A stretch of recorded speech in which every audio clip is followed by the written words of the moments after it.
témoignages des gens qui ont également reçu les études, démystifie en fait l'excellence. Et aujourd'hui, en Côte d'Ivoire, avec toutes les ambitions du gouvernement, l'excellence doit être au cœur de toutes les actions que nous menons. Et donc, ce livre-là, pour nous, est un livre qui vient à point nommé, parce que ça va dans la droite ligne des ambitions des autorités. Monsieur Bonnet, c'est bien ça, Monsieur Bonnet, en tout cas, Monsieur le ministre me charge de vous dire, de vous adresser ces chaleureuses félicitations pour votre d'abord bien parcours. Vous avez fait l'école de statistique qui est aussi l'école que nous a fréquentée. Et moi aussi d'ailleurs, je suis de la promotion ISE de 1998, sorti en 1998. Et donc c'est vraiment avec beaucoup de fierté que je me retrouve devant vous aujourd'hui, en tout cas pour vous adresser les mots de félicitations et de remerciement du ministre pour l'honneur que vous lui avez fait de le choisir pour présider cette cérémonie-là. Et votre livre, je pense que doit être approché dans toutes les écoles, parce que l'excellence doit être cultivée à tous les niveaux, depuis le bas âge, pour que justement, au moment où ces élèves rentrent dans la vie professionnelle, cet esprit d'excellence guide les actions qui feront que la Côte d'Ivoire sera la Côte d'Ivoire émergente. Je vous remercie. C'est vraiment d'une manière impromptue que vous m'avez donné la parole, donc bon, c'est vraiment à chaud. Je parle avec mon cœur plutôt que de lire le discours. Donc, bon, voilà. Merci beaucoup.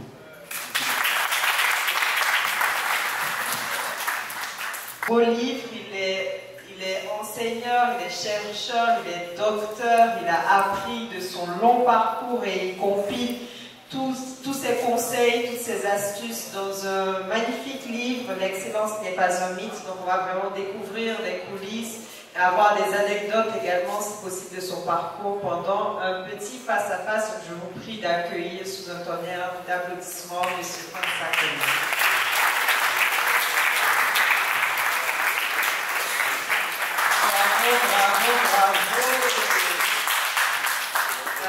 Donc déjà, je pense que première question, on est très curieux de savoir qu'est-ce qui t'a poussé à écrire ce livre.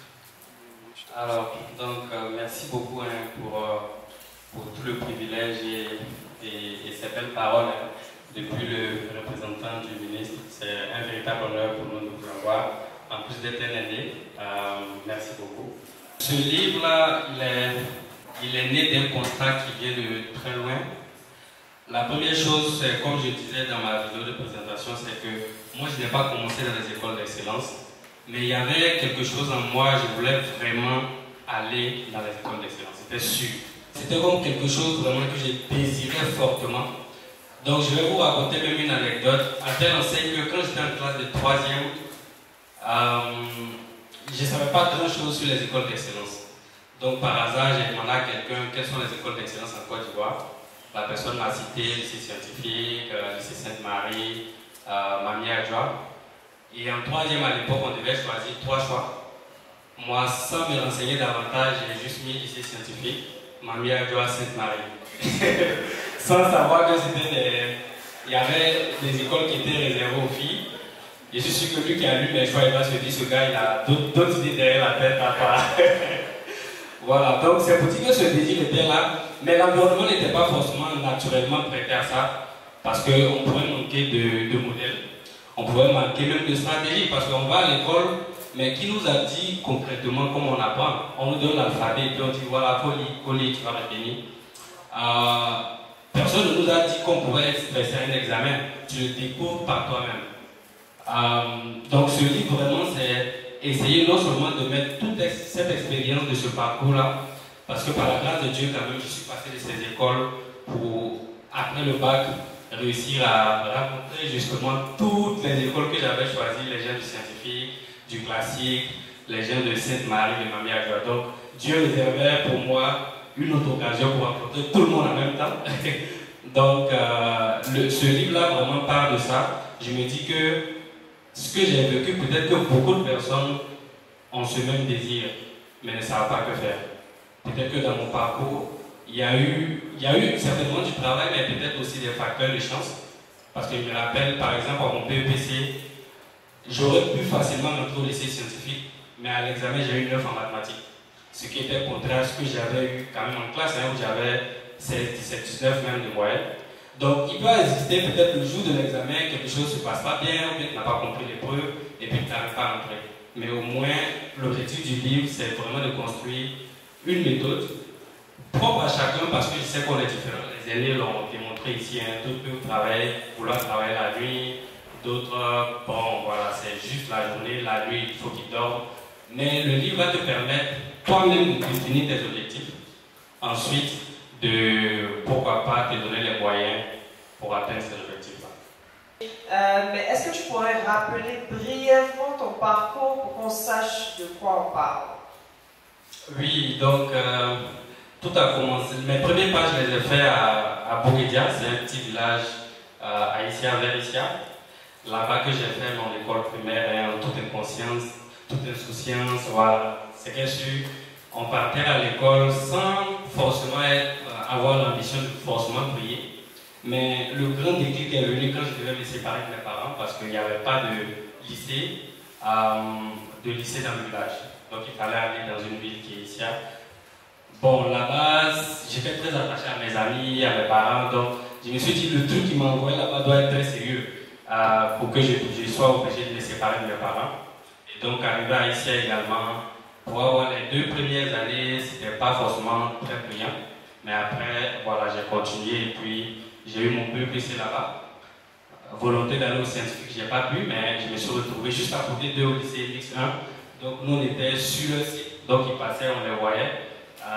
Voilà, des gens qui nous saluaient à peine, plus ou moins. Donc pour nous, c'était des gens, voilà, qui avaient un truc bizarre, qui n'étaient pas des gens normaux en fait. Donc ça m'intriguait beaucoup. Et puis donc après, la terminale, ça a été la classe où j'ai eu les meilleurs résultats scolaires de mon secondaire. Parce que j'étais tellement déterminé à vraiment entrer dans les écoles d'excellence. Et grâce à Dieu, après, je suis rentré à l'INPHD où j'ai fait deux années de classe préparatoire, à l'issue desquelles j'ai présenté également le concours d'entrée à l'NCA.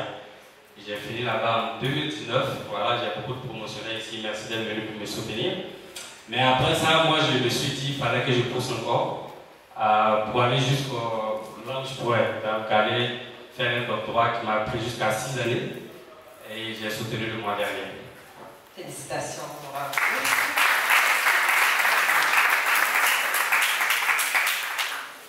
Alors, pour revenir au livre, le titre du livre est très affirmatif. Tu n'es pas en train de dire l'excellence est un mythe. L'excellence, tu n'es pas en train de poser de questions, tu es en train de vraiment dire ce n'est pas un mythe. Quand est-ce que tu as eu le déclic de cette affirmation? Bon, j'essaie de le situer à partir du moment où je suis entré dans les écoles d'excellence et j'ai pu tenir. Parce que entrer et tenir, c'était 2 choses différentes. Donc quand on est entré, voilà, on était quand même assez intimidés, nous qui venons des écoles. À l'époque, on appelle les écoles boutiques. Quand on te voit, on te dit, tu viens de quel marché en griffe. Bon, c'est juste une façon de challenger les gens pour leur dire qu'on ne reconnaît pas ton école comme une école d'excellence, tout ça. Donc tenir était le premier défi. Parce que c'était pour moi l'opportunité de rencontrer les meilleurs de la Côte d'Ivoire quand même, qui viennent de toutes les bonnes écoles en Côte d'Ivoire. Donc quand j'ai fini les classes préparatoires, je me suis dit, ok, on dirait que ça peut aller. Je suis en train de me rapprocher de mon but.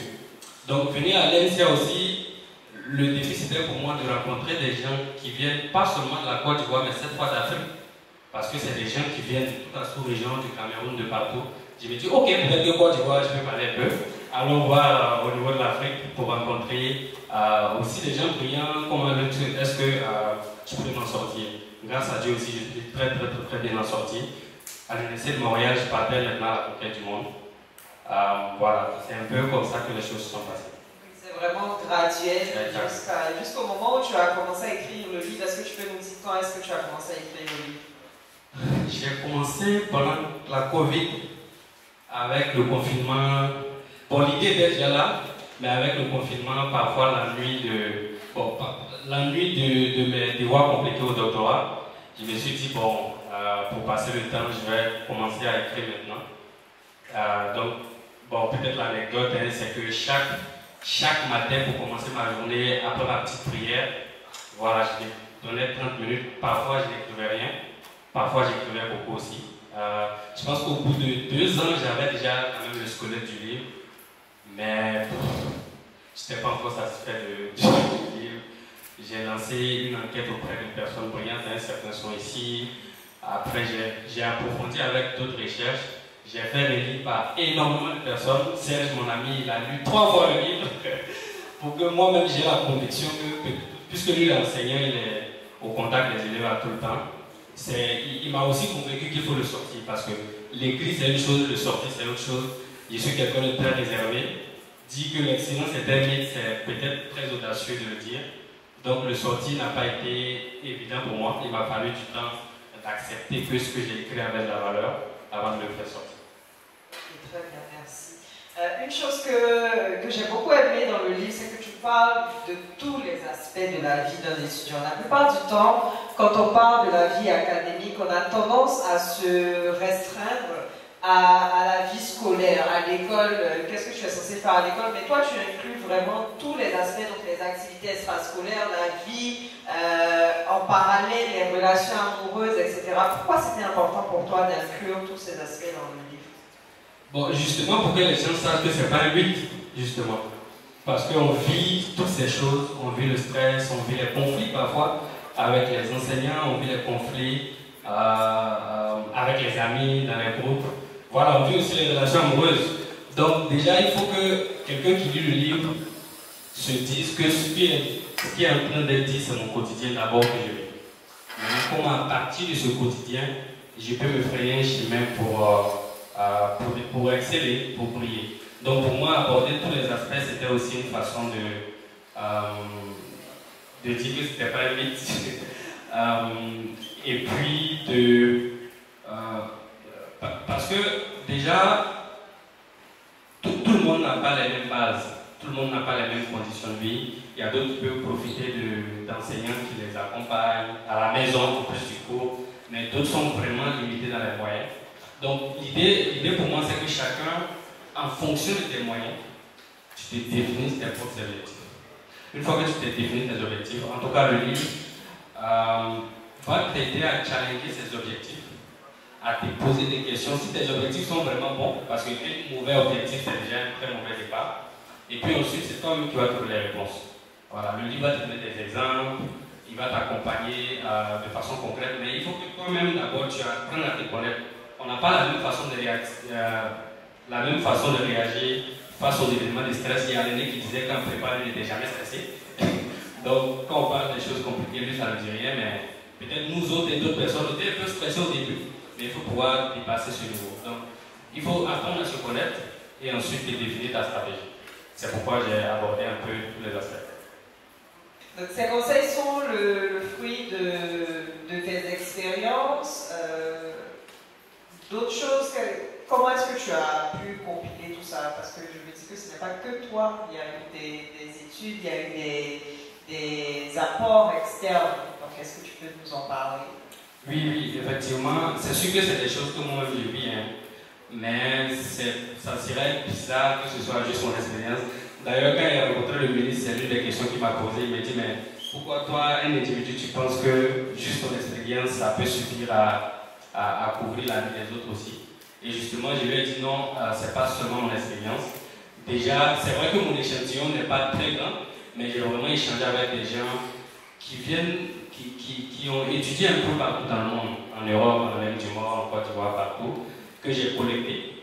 J'ai été enseignant aussi, donc dans mon enseignement, il y a des étudiants qui viennent avec des problèmes d'apprentissage. Très généralement, c'était une nouvelle pour moi d'essayer de les pousser à adopter quelques stratégies que j'ai mises dans le livre. Et puis, peut-être au premier semestre, ça ne marchait pas, mais au bout du deuxième semestre, les gens s'en sortaient. Donc, j'ai mis mon expérience, j'ai mis l'expérience de personnes brillantes, j'ai mis mon expérience en tant qu'enseignant, j'ai aussi mis des recherches scientifiques, parce que le sommeil comme ça, c'est un terme qui peut être très technique. La gestion du stress, c'est un terme aussi très technique. Donc, qu'est-ce que les recherches scientifiques disent? Donc, j'ai vraiment combiné tout ça pour que ça puisse ressembler au maximum à l'individu moyen. Voilà. Parce qu'effectivement, je pense qu'il y a des génies vraiment qui n'ont pas besoin de forcer, qui sont naturellement doués pour certaines choses. Mais l'objectif, c'est d'écrire un livre qui peut permettre à l'individu moyen d'accomplir des choses exceptionnelles.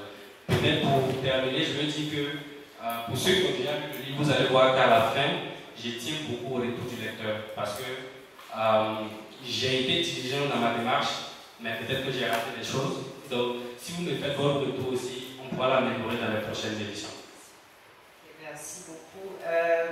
Et je posais cette question parce que vraiment dans le livre, on remarque qu'il y a différents profils d'étudiants. Tu parles de différents profils, de celui qui se lève tôt, de celui qui apprend vite, de celui qui met du temps à apprendre mais qui retient.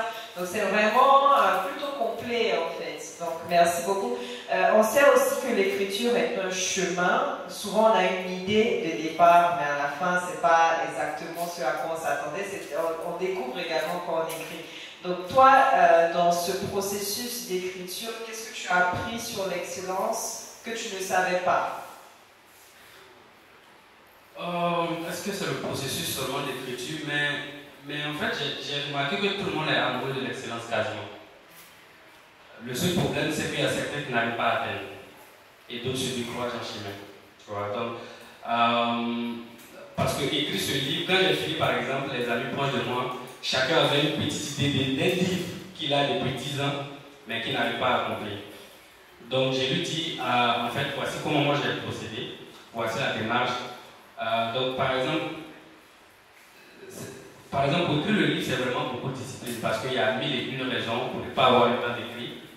Mais juste 30 minutes par jour, pendant 1 an, si le thème te passionne, c'est sûr que tu vas sortir ton bouquin. Bon, si c'est là, bon, c'est autre chose, mais tu vas sortir un bouquin. Donc ça m'a appris que, voilà, avec juste peu, les 30 minutes, parfois je m'assois, il n'y a aucune inspiration, mais je m'impose qu'il faut que les 30 minutes finissent.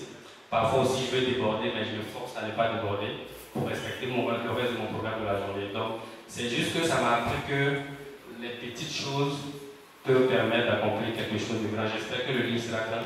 Les représentants des ministères ont sorti des mots du style qu'ils soient dans la bibliothèque, partout. J'espère que ça sera une réalité.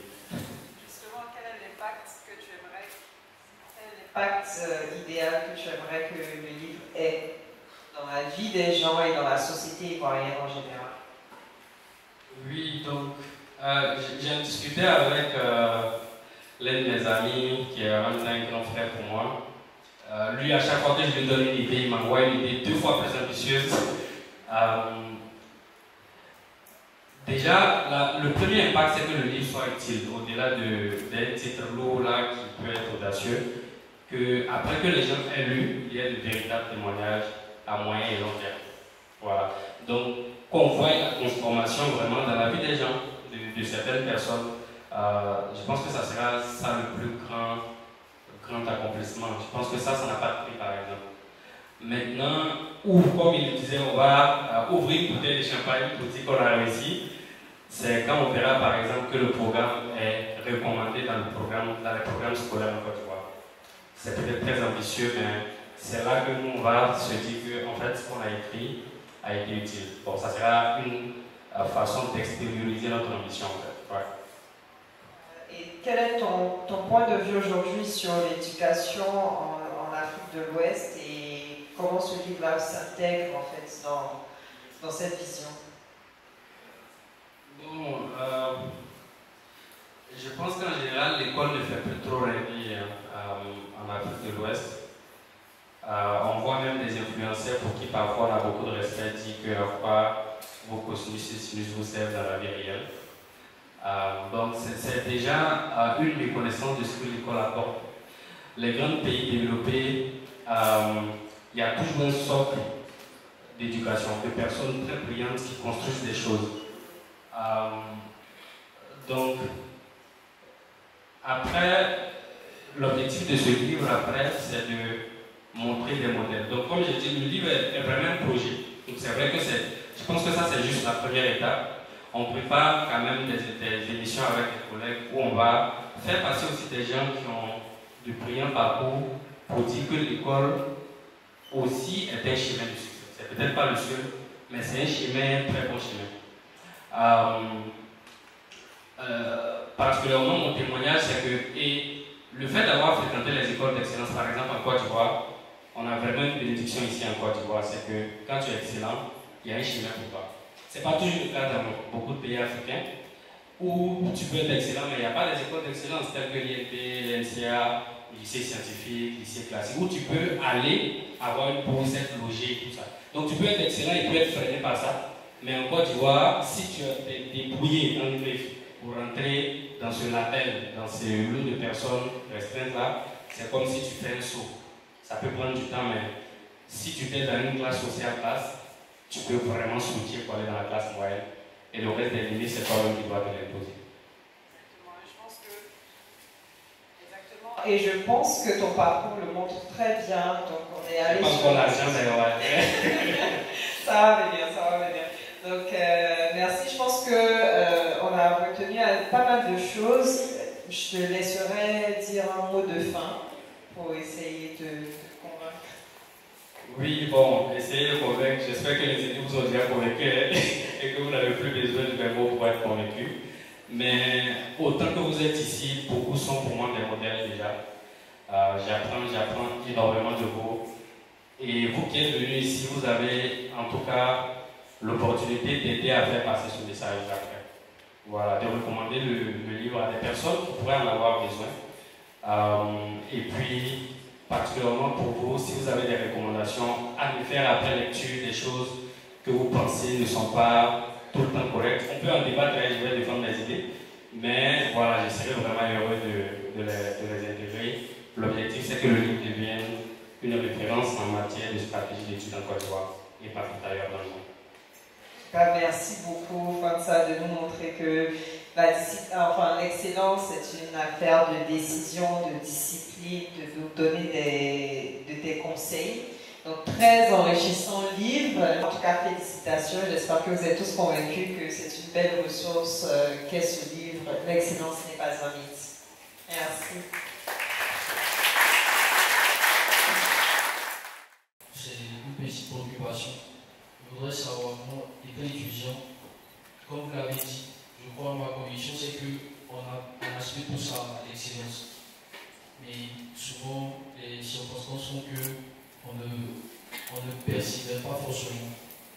Et c'est vraiment mon cas parce que j'arrive très souvent à me décourager en fait.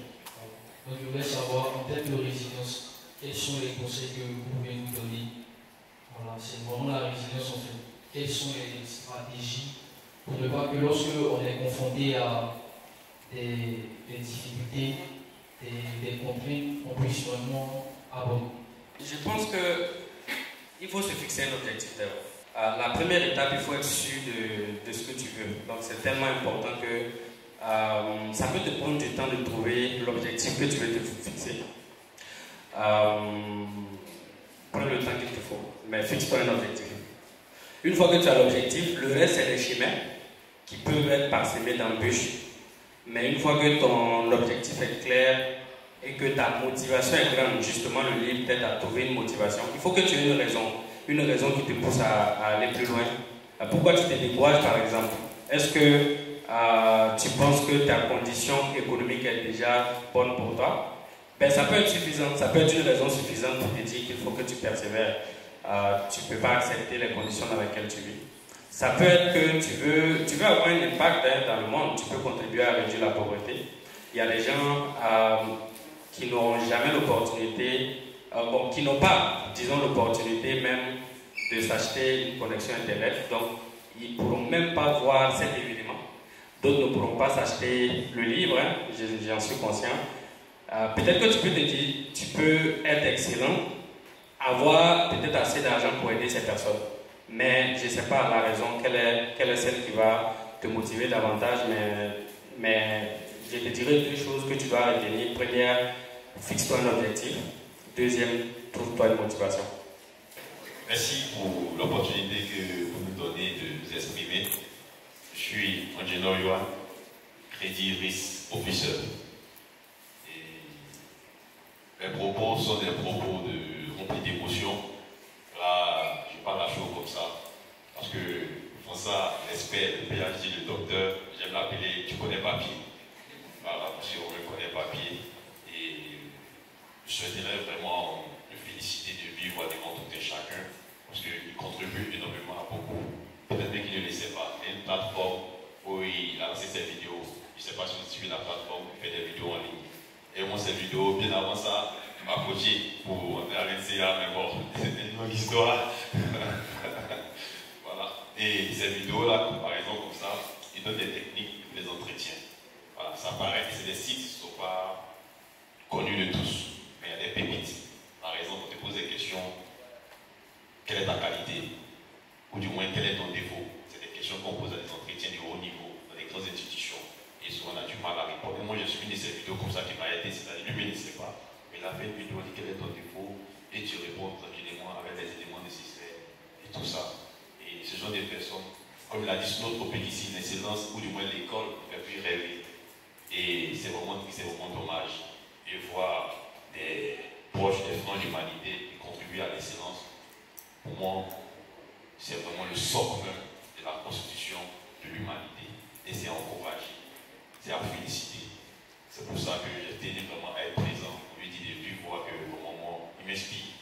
C'est vrai, nous sommes de la même génération, mais il faut que quelqu'un connaisse. Quand on dit qu'il n'était pas dans la vie, il faut porter son sac. Voilà, donc vraiment pour ça, je ne serai pas non, mais vraiment pour dire, vraiment, j'ai contribué à des grandes choses et les représentants des ministères de nos chers pays sont présents. Et moi, je souhaiterais vraiment que le vœu que ces documents soient mis au programme, à la politique éducative et tout ça, ça ne soit pas que des vœux, que cela soit une mise en œuvre. Parce que quand on fait une politique éducative, il y a des moyens et autres et tout ça. Il faut que cela soit partagé, que cela soit épousé vraiment par tous les Ivoiriens, les Africains et le au-delà. Parce que sans l'excellence, on ne peut pas construire une nation, on ne peut pas construire un pays. Parce que quand on parle de la science c'est quoi? Ça qui est à travers la connaissance, l'acquisition du capital humain, la santé, l'éducation et tout ça. Ce sont des éléments vraiment qui doivent féconder ces Ivoiriens, qui doivent féconder les Africains pour qu'on soit épanoui, qu'on aspire, on dit, on a parlé tout à l'heure d'émergence. Ça passe par quoi? Ça passe par le fait que les individus d'abord aient un capital humain. C'est-à-dire qu'ils sont bien éduqués, ils sont en bonne santé, ils sont capables d'innover la technologie et tout ça. C'est quoi? Moteur de croissance économique, éducatablement, le développement va suivre. Donc vraiment, je voulais te dire merci pour ce que tu fais et ça explique. J'espère que les Ivoiriens même au-delà, on va continuer dans cette dynamique pour inspirer, pour impacter, pour montrer que l'Afrique n'est pas venue pour accompagner aussi les autres sociétés et qu'on a quelque chose à montrer. Vraiment, merci et que le bon Dieu te continue d'inspirer et nous autres, nous sommes avec toi. Merci. Bonjour à tous, je me nomme Ayman Daré Ouattara, je suis étudiant. Bon, je n'ai pas encore acheté le livre, mais ma question un peu particulière, c'est, on parle souvent de comment atteindre cet objectif. Ma question c'est comment se fixer les objectifs. Avant tout, mais il y a un management, une technique qui est très utilisée pour se fixer des objectifs qu'on appelle l'approche SMART, que j'ai essayé de pousser un peu, que j'appelle l'approche SMART maintenant dans mon livre. Mais avec cette approche-là, ça va te permettre vraiment de te fixer des objectifs que tu peux atteindre en fait, qui sont réalistes, justement pour ne pas que tu sois éparpillé. Voilà. Mais le livre traite de ça en long et en large. Voilà. En service de Joseph de Yamoussoukro, François et mon appel le lycée Miss ensemble. Merci pour les vidéos, je le suis à tout moment. Et puis c'est un honneur pour moi d'être présent ce matin, je vais spécialement pour lui. Ma préoccupation est la suivante. En donnant ton parcours, tu étais dans un village Issia. Après, tu es venu à Issia. Et tu as fait cas. En faisant l'orientation, tu as mis le lycée scientifique, m'a mis à Djoa, sans même savoir que c'était une école de filles. Et aujourd'hui, nous sommes dans un pays en voie de développement, nous sommes en train de bâtir, mais il y a des contrées qui sont encore éloignées. Et ces enfants qui sont très brillants n'ont pas connaissance ni notion de ces établissements au niveau scolaire, collège et au niveau aussi des écoles supérieures. Mais comment adopter une stratégie pour pouvoir approcher ces enfants-là? Quel cas de ces écoles et ces enfants seront inspirés à aller de l'avant? Est-ce que s'il n'y a pas un marketing de ces écoles-là auprès de ces enfants qui sont dans les contrées reculées, est-ce qu'il y aura vraiment un suivi réel? Est-ce que la relève de ces enfants-là pourrait être assurée demain, ceux qui sont au fin fond du monde? Si tu n'avais pas eu l'occasion, cette chance, comme tu l'en prends bien, cette chance avec la grâce de Dieu de venir à Yamoussoukro au lycée Miss, est-ce que ça aurait été le cas aujourd'hui? Bon, je vais j'ai le cofondateur de Mentoris, qui est un ami à moi, qui fait des choses vraiment extraordinaires, donc j'ai même joint son organisation. Ce qu'il fait, c'est qu'il va dans les lieux les plus reculés pour des journées d'orientation, de conseil. Donc j'espère pouvoir avoir des volontaires pour nous aider à financer certains livres qu'on va faire partie dans ces zones reculées. Donc ça, c'est déjà une stratégie que j'ai discuté avec lui. On va trouver un moyen de trouver des gens pour nous aider, des personnes de bonne volonté, ou pour offrir un livre, 2 livres. Si vous voulez le dédicacer en votre nom, pas. Peut-être que c'est le meilleur médecin qui se trouve dans un village, juste après avoir lu le livre, peut-être qu'il va se trouver un chemin pour sortir et trouver une solution à une maladie incurable, qu'on voit incurable jusque-là. Donc ça doit être l'affaire de tout le monde. Donc ça, c'est un projet sur lequel on va travailler. Maintenant, voilà, je vais profiter pour tirer aussi les autorités politiques, on ne sait jamais. Si elles aussi elles peuvent accompagner, elles ont plus de moyens, plus l'arsenal, ça peut être plus facile d'atteindre ces zones les plus reculées. Votre parcours a précédé cette rencontre aujourd'hui. Et je tenais à vous féliciter pour ce brillant parcours. Je suis Stéphane Guesson, conseiller en communication et contrôle de projet d'IVA Québec. Alors, je scrollais sur LinkedIn et je vois un partage qui parlait de votre parcours. Et tout de suite, je rentre sur votre profil et je vois le parcours. Et je vous écris en inbox sur LinkedIn et on se contacte. Et je vous ai promis d'être là. Je suis arrivé tardivement hier, mais j'ai décidé d'être là pour votre parcours parce qu'il s'agit d'un parcours assez brillant et que nous devons soutenir. Et je tenais à vous féliciter pour ce brillant parcours. Alors, ma question, je n'ai pas encore lu le livre parce que je viens à peine de l'acheter. C'est de savoir, est-ce qu'il y a ce retour qui est espéré? Parce qu'aujourd'hui, vous avez un brillant parcours. J'ai vu que vous enseignez à l'Université de Montréal. Est-ce qu'il y a ce retour-là? Parce qu'on voudrait que cet centre-là, ces parcours assez excellents, soit germé ici en Côte d'Ivoire pour que le pays puisse se développer davantage. Donc, derrière, c'est de savoir, est-ce qu'il y a cette idée de revenir? Parce que nous autres, nous avons l'ambition de revenir pour venir soutenir le pays dans l'avancée. On sait qu'il y a des têtes pensantes, il y a des personnes plus brillantes que nous, mais c'est toujours bien d'apporter sa pierre à l'édifice dans la nation dans laquelle on est né et on a évolué. Félicitations pour votre parcours. Les écoles que j'ai faites, si on évalue le coût réel, je n'aurais pas pu payer, tout simplement. Mais voilà, grâce au système, grâce aux impôts de tout le monde, disons ça comme ça, j'ai pu faire ces écoles-là. Les meilleures écoles en Côte d'Ivoire, en fait, sont gratuites. C'est ce que j'essayais de dire, que c'est merveilleux d'être excellent parce que les meilleures écoles en Côte d'Ivoire sont gratuites. Donc ça, c'est une magie qui n'est pas présente ailleurs. La question du retour, je pense qu'il doit bien se préparer, mais je suis totalement ouvert à l'idée. Voilà, j'ai M. Arnaud ici, qui a une entreprise avec laquelle probablement on va commencer, pourquoi pas, à travailler sur certaines choses. Donc ne soyez pas étonnés si je fais beaucoup la navette, ça sera peut-être un signe pour venir après. C'est en communication d'entreprise et relations clients, et je suis membre de la communauté Mentor Afro. Donc c'est tout naturellement que je suis là aujourd'hui. Pour moi, ce ne sera pas une question, ce sera plus un commentaire. Vraiment vous dire merci pour ce partage. Vous l'avez dit, la jeunesse a besoin de repères. Et j'ai pas envie de dire qu'aujourd'hui, l'excellence est devenue une denrée rare, mais c'est vrai que notre jeunesse a vraiment besoin d'exemples. Et le fait que vous ayez accepté de partager votre expérience, je suis convaincue que ça aidera plus d'un. Donc merci beaucoup et bonne continuation. Merci beaucoup. Pour venir à ma question, j'aimerais d'abord situer la question. Voilà. Nous savons tous que les médias africains essaient de faire l'apanage de la médiocrité. Avec ces influenceurs, les poches remplies, dénigrant les apports des écoles. Comme vous l'avez cité, c'était disent que à quoi vous ont servi les postes que vous avez eu. Le premier point. Le deuxième point, on sait aussi qu'en Afrique, le grand public n'aime pas lire. Alors ma question est la suivante. Avec tous ces trésors que vous avez mis dans votre livre, comment pensez-vous faire votre livre, je dirais, un film?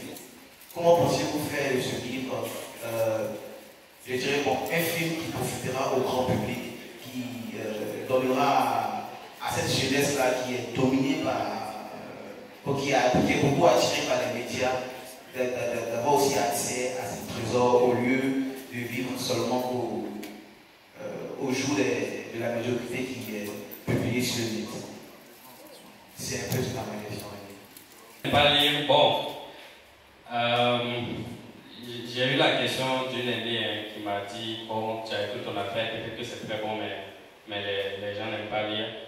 Mais je pense déjà que le fait que les gens n'aiment pas lire ne devrait pas freiner l'écriture, parce que c'est un problème sérieux. Une des façons les moins coûteuses d'apprendre, c'est à travers la lecture. Sinon, si vous voulez faire du coaching, peut-être que ça sera peut-être 20 000 par personne. Alors qu'écrire un livre qui est 10 000, vous pouvez le lire, le garder, le revenir là-dessus. Mais si vous m'avez pendant 1 heure, c'est fini, quoi, je suis parti. D'accord? Donc le livre, c'est en fait, pour moi, l'un des meilleurs moyens d'apprendre à moins de coût. Donc c'est un travail pour nous tous, pas seulement de moi, parce que j'ai écrit un livre, mais ça doit être un travail où on sensibilise les gens à la lecture. Donc j'espère que tu vas lire entièrement le livre déjà, toi.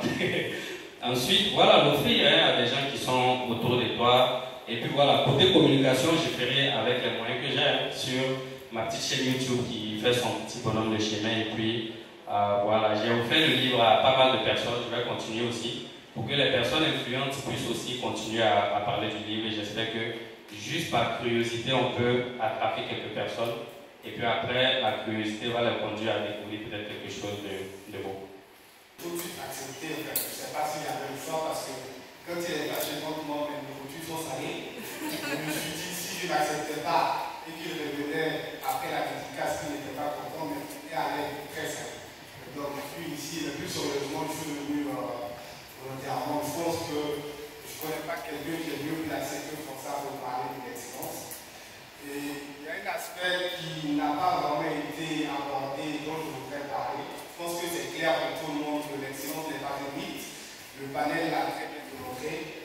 Il y a quelques jours, je participais à un débat sur Twitter qui est devenu fixe maintenant, où on parlait de la mobilité sociale.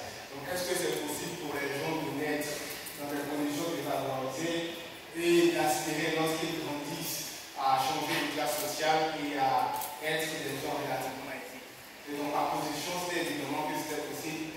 Et comment on peut le faire, c'est à travers le travail et l'excellence. Moi-même, je suis issu de milieu relativement modeste, j'ai grandi à Montréal. Je ne suis pas d'un village comme ça. C'est un quartier assez modeste et j'ai vu comment le travail et l'excellence m'a permis d'arriver là où je suis. Je continue d'aspirer à l'excellence. Je veux qu'on puisse passer ce message-là avec l'excellence, avec le travail. Même si aujourd'hui, on a des enfants qui viennent de milieux défavorisés, ils peuvent changer leur vie, ils peuvent être dans des classes beaucoup plus élevées lorsqu'ils deviennent adultes. Donc, je voulais aussi inciter les gens à s'associer à moi pour faire la promotion de l'excellence. Il y a 2 jours, on a pris un yongo et on a discuté avec le chauffeur qui, naturellement, est dans une situation relativement modeste. Il partageait l'expérience de sa fille, sa dernière fille qui est en 3e année de droit.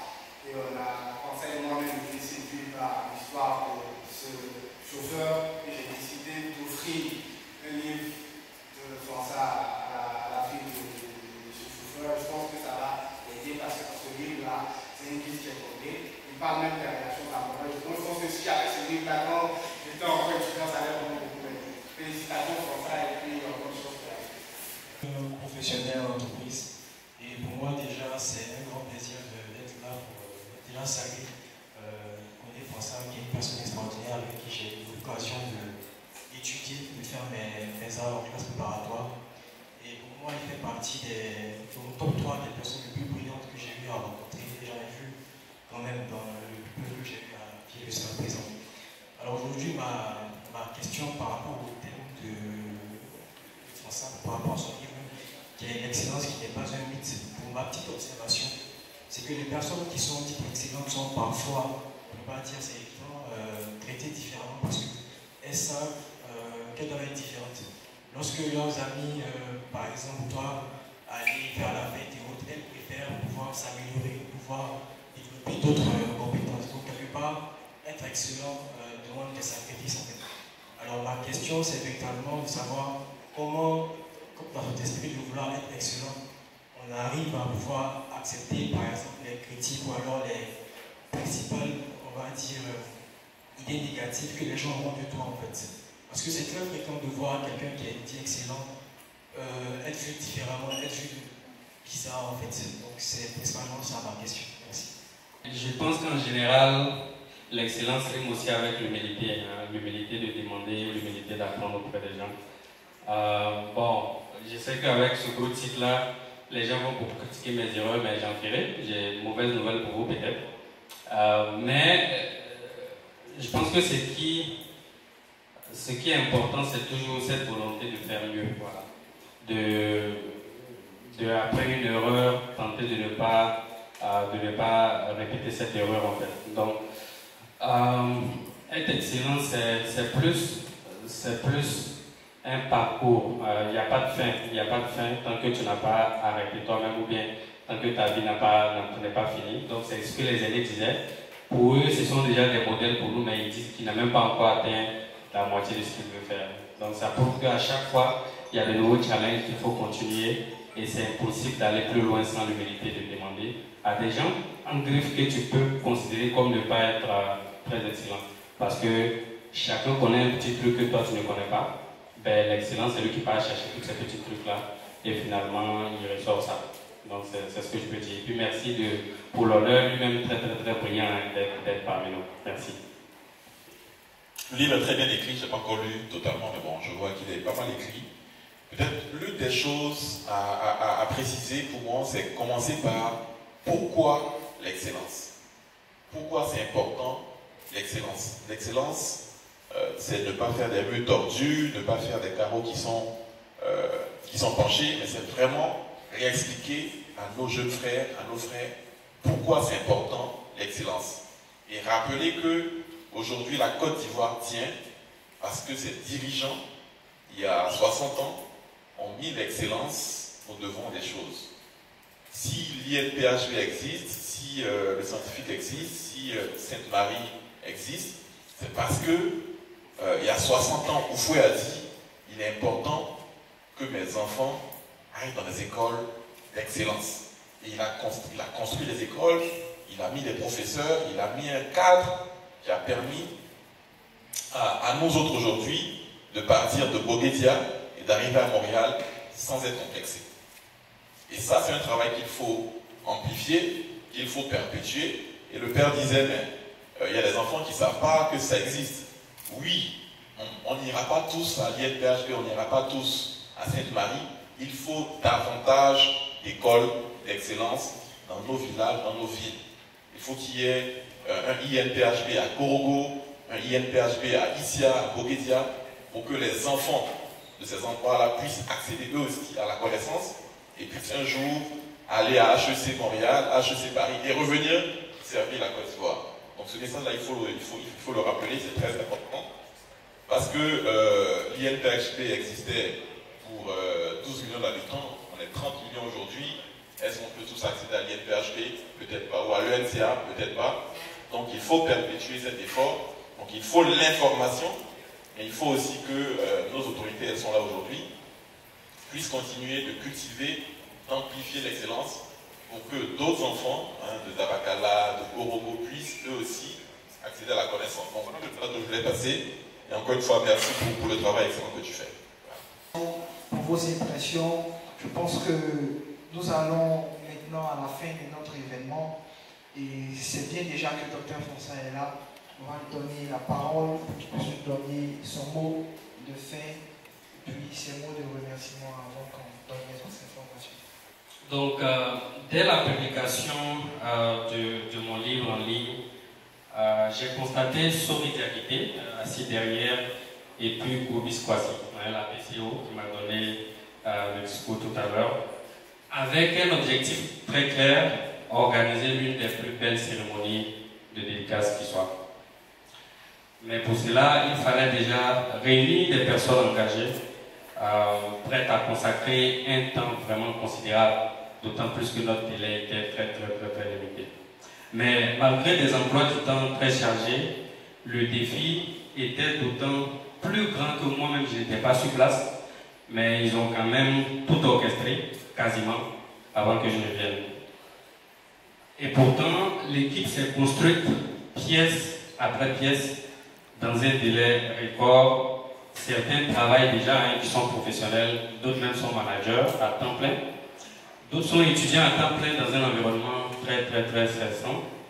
Mais eux tous, ils ont fait preuve d'un engagement que moi-même, jusqu'à aujourd'hui, j'ai du mal à me l'expliquer. Nous avons travaillé parfois dans l'incertitude parce que c'est une première pour beaucoup d'entre nous, mais jamais dans le découragement.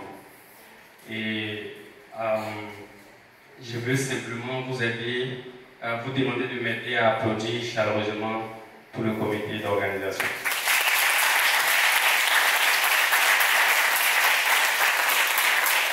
Merci à Bobby Squati, notre PCO exceptionnel, qui a coordonné l'ensemble avec brio, calme, malgré la pression. Souli Diakité, le responsable de la mobilisation. Néné Baudelaire, qui a plusieurs casquettes, qui nous a fait un très beau slam tout à l'heure. Cheikh Bané, le magicien des visuels, avec son équipe composée de Loukman et Hamid. Ella Assi, la responsable des ventes. Peut-être que si vous avez commandé votre livre en ligne, vous avez eu l'opportunité d'échanger avec elle. Florence Agoton pour le contact avec les panélistes de feu, notamment l'aîné Wilfried Assi. Lionel Cadio, qui n'était même pas prévu dans l'organisation, mais c'est grâce à lui qu'on a eu la salle. Serge Eric, mon grand frère qui est venu depuis le Canada. Mohamed Koulibaly aussi qui m'a accompagné. Bon, enfin, les noms sont tellement nombreux. IS Ensemble, Balé, Christian, Didou, Diabaté, Fatim, Tendio, Elisabeth, Lazare et Koufouillou. Mais je veux surtout dire merci aux invisibles qui m'avaient soutenu dans vos prières, vos recommandations et vos gestes discrets. Même sans que je le sache, vous avez aidé à rendre sur elle une réalité. On aurait pu quand même faire une cérémonie de dédicace beaucoup plus simple, très modeste, moins coûteuse, mais on a choisi de faire un peu plus grand parce que ce livre est un projet encore. C'est vraiment le début d'une aventure, d'un projet qu'on espère va transformer la vie de beaucoup de personnes et redonner le goût de l'excellence à une très grande majorité. Se procurer ce livre, c'est déjà s'aimer une graine. L'offrir à quelqu'un, c'est transmettre de l'espoir et adopter sa philosophie. C'est comme le disait mon mentor Arnaud, c'est contribuer à bâtir une société rayonnante. Alfonsa, pour ce parcours brillant, il a eu déjà depuis l'école primaire en passant par l'NCA et aussi au Canada, où il a soutenu brillamment sa thèse. Et félicitations encore pour le partage d'expérience. Parce que ce que nous disons, ce que nous trouvons de bon, il faut qu'on puisse donc partager aux autres, pour qu'ils puissent s'en inspirer, pour qu'ils puissent donc profiter. Et qu'une œuvre, c'est aussi s'engager dans cette voie de l'excellence. Et je ne suis pas étonné que François s'engage dans cette voie de l'excellence. C'est une œuvre bien suivie, en tout cas de sa promotion. J'ai pu la voir et c'était toujours aussi un autre plaisir de le rencontrer quand j'ai fait une visite à son université à Montréal, au Canada, où on a retrouvé presque eux tous pratiquement diplômés de l'NCA qui faisaient cette thèse. Merci à vous d'être venus aussi de soutenir et j'encourage et j'exhorte vraiment tous ceux qui le peuvent à lire, à voir chaque mot. J'ai parcouru un peu et j'ai vu que c'est profond. Tous les témoignages, tout ce qui est partagé dans ce livre. Félicitations encore une fois. Merci, monsieur le directeur général de l'NCA. J'ai connu François depuis les classes préparatoires. C'est une personne extraordinaire. Et aujourd'hui, être présent aujourd'hui pour le soutenir dans son initiative à travers l'excellence pour moi, qui est bon à encourager, et cela va motiver notamment nos petits frères et nos petites sœurs qui sont encore au lycée, qui sont encore au collège, de faire mieux, d'avoir un parcours vraiment atypique comme celui de Koné François. Donc c'est vraiment le féliciter et puis encourager toutes les personnes à pouvoir acheter le livre. C'est vraiment rempli de secrets. Comme il a dit, on a plus ou moins suivi ces différentes vidéos sur YouTube. On a pu voir les différents secrets qui sont, les différents conseils qui y sont attachés. Et aujourd'hui, à travers cette cérémonie de dédicace, ça lance pour moi, je veux dire, l'occasion pour tout un chacun de pouvoir apprendre à travers son expérience et pouvoir, je veux dire, apprendre tout ce qui est connaissance technique, pouvoir maintenir cet esprit d'excellence, parce que l'excellence ne suffit pas de l'acquérir, il faut savoir aussi la maintenir. Donc je tiens à encourager toutes les personnes qui veulent pouvoir non seulement apprendre les techniques pour développer et maintenir leur excellence, mais aussi pouvoir, je dirais, partager cet esprit d'excellence qui est quelque part un peu en train d'être perdu, de pouvoir se procurer ce livre que j'espère pourra faire des heureux. Merci beaucoup.